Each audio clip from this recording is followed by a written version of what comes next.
For me to be in the Amazon is something special.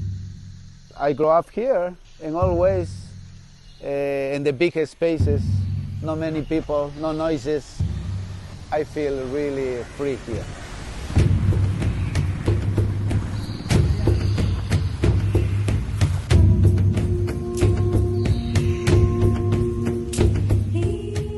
Just across of the lake, a jaguar is sleeping in the big branch.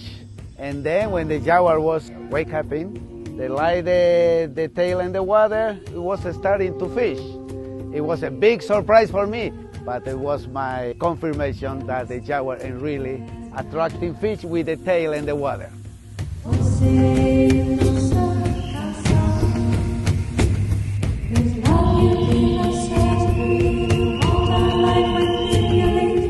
There have been many things that have amazed us here in the Amazon, but just outside of our stay, I have found one of my favorites.